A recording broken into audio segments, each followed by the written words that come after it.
Hey friends, it's Carrie. Welcome back to my channel. Thanks for joining me. Today I don't have my usual setup or ring light or even a tripod, so I will probably switch from the video of me to just show some of the book covers of the books that I read this week.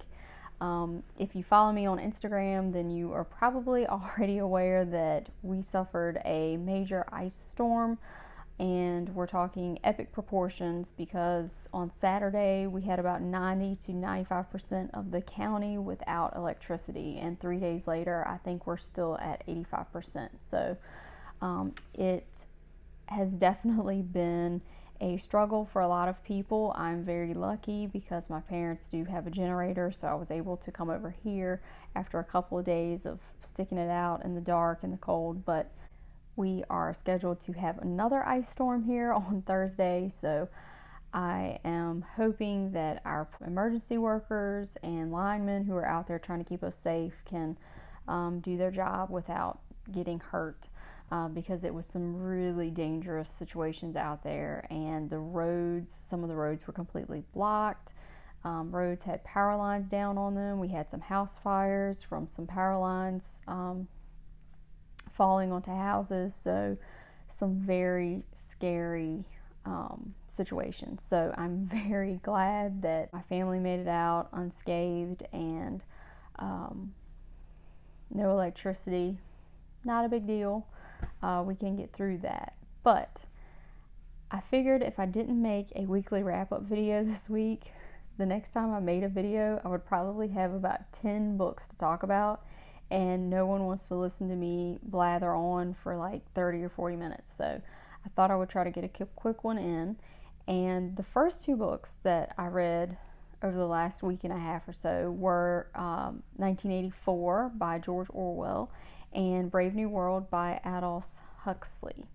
And these two are futuristic dystopian novels. I would say most of you are probably very familiar with them, so I won't go into too much detail, but 1984, we follow our main character, Winston Smith, who works for the Ministry of Truth, and essentially his job is to rewrite history, news, any propaganda to fit the current regime's story and the current regime's motivations. And all of the ministries in Oceania, the Ministry of Truth, the Ministry of Love, Peace, and Plenty, are very oxymoronic because the Ministry of Truth deals completely in lies, and the Ministry of Love is all about torture, and the Ministry of Peace deals with keeping Oceania at a constant state of war with two other empires at the time. 1984 is a classic example of communism run amok and what that looks like as played out in a totalitarian regime, very similar to what we saw with the Soviet Union or Mao's China. And one of the propaganda tools that is used in this book is Big Brother. And a lot of the terminology in this book is synonymous with government overreach. And one thing that I thought was very interesting that is applicable to today is the Ministry of Truth and how they dealt in alternate facts and the questions of media credibility. I thought that was kind of interesting and appropriate to a lot of the political conversations that are happening today. Something else that I really got a kick out of rereading this book is the destruction of the language, because the newspeak that they use essentially breaks down the language into very simplistic terms, and it reminded me of how we speak now in text language and the use of emojis and things like that. When I read this book before, I did not pick up on that, and so obviously that's kind of a new observation for me. Major observation that stuck out for me was the surveillance and the presence of TV and media in this book. So with 1984, the government has to have thought police to censor individuals, and they have to establish these television screens that kind of are two-way screens to spy on people. But today the government doesn't really have to do that, because most people do that on their own. We do that willingly. Most of us have some form of technology that tracks us, be it a smartphone that tracks our location, or an Amazon account that tracks our purchases, or even a grocery discount card that tracks your purchases and that sort of thing. I think the ubiquitous nature of television and media in this book was something that resonated with me right now, just because of the sheer amount of information that is collected on people and issues of privacy and that sort of thing, which in 1984 was imposed on the people, but of course today we kind of open ourselves up to that. With Brave New World by Aldous Huxley, this was written in 1932, and so he goes about this dystopian world in a totally different way than Orwell handles it, because in 1984, how Winston Smith and all the citizens are dealt with and made to conform is through pain, right? So they are tortured, they are surveilled, they are in fear. And in Brave New World, it takes the opposite viewpoint, that government can actually make people submit if they use pleasure and distractions, and they dumb down society. So our main character in this, Bernard, very similar to Winston Smith in 1984 in the fact that he is searching for individualism, and he sees some things within the government that he does not agree with, and he starts to question those things. But with Brave New World, we also see the clash of this new technologically advanced society that is providing all of these amenities and distractions for its citizens, clash with the quote, savage or barbaric society that is very primitive, that provides kind of an outside perspective.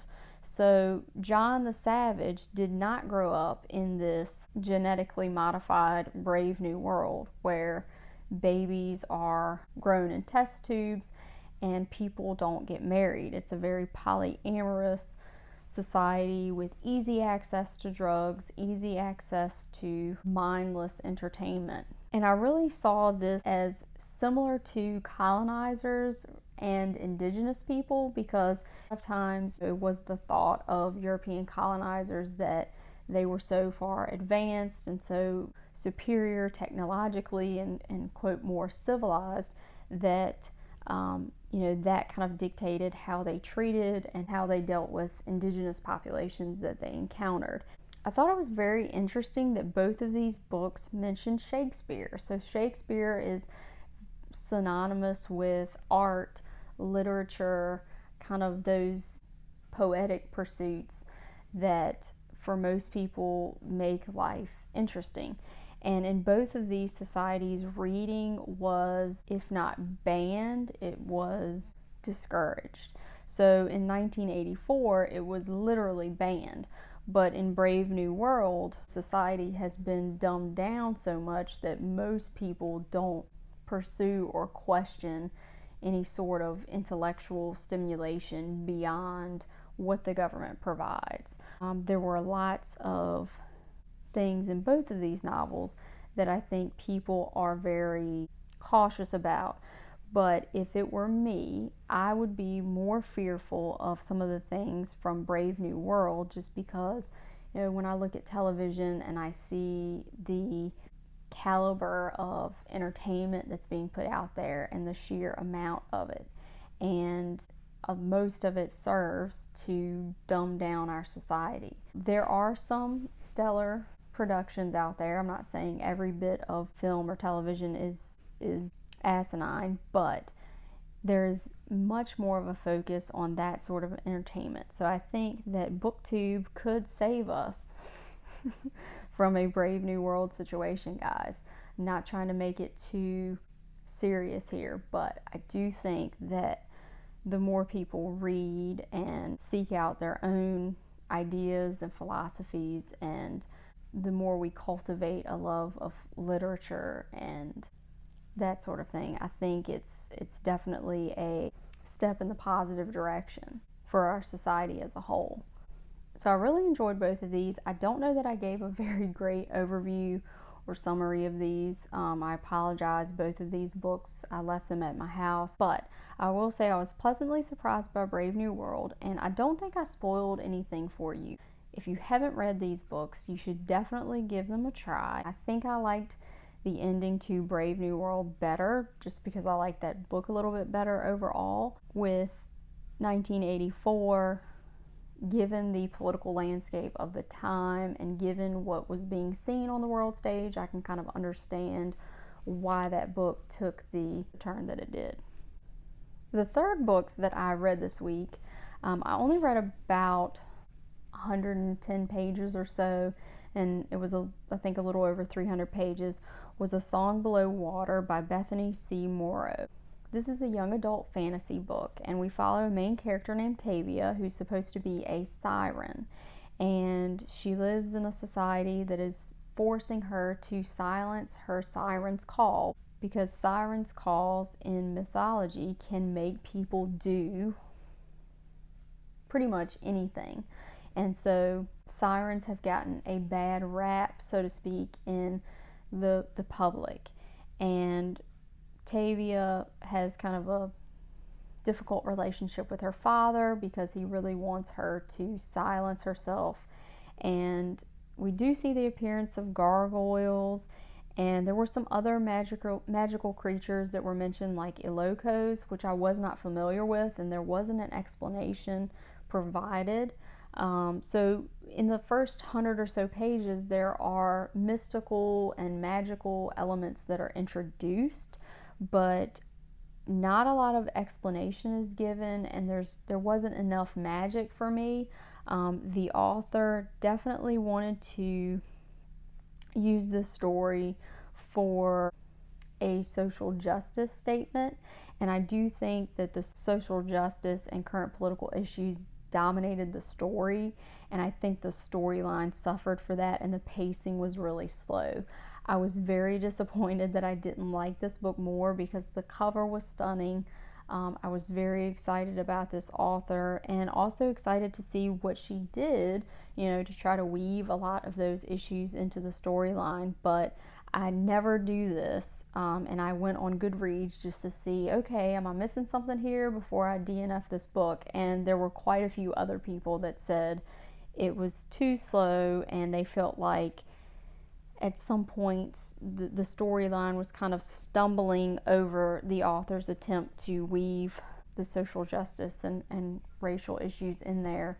And so I think that could have been done a little bit better, and maybe it was in the latter part of the story. I'm not saying don't give this one a try, I'm just saying it was just too slow in pacing, and it was kind of clunky how it was executed in the beginning. But very cool concept, a lot of interesting creatures and interesting subjects are brought up, but I had to DNF that one.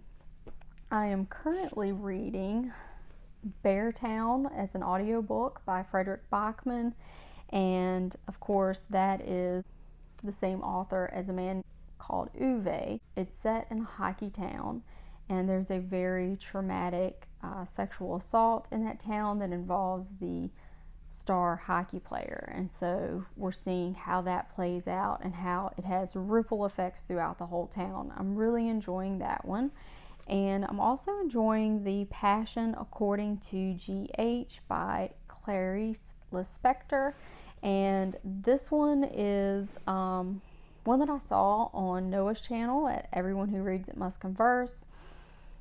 We have a kind of well-to-do upper crust lady who goes into her maid's room to tidy up, and she ends up seeing a cockroach, and she kills this cockroach. And this event kind of spirals into her deepest inner thoughts. And so I'm only about 75 pages in. And so you're trying to figure out, is this character going mad, or is she having a very thoughtful philosophical inquiry? I won't talk a lot about that one because I'm hoping to do a whole video on it. And I hope everyone is safe and warm and having a great week.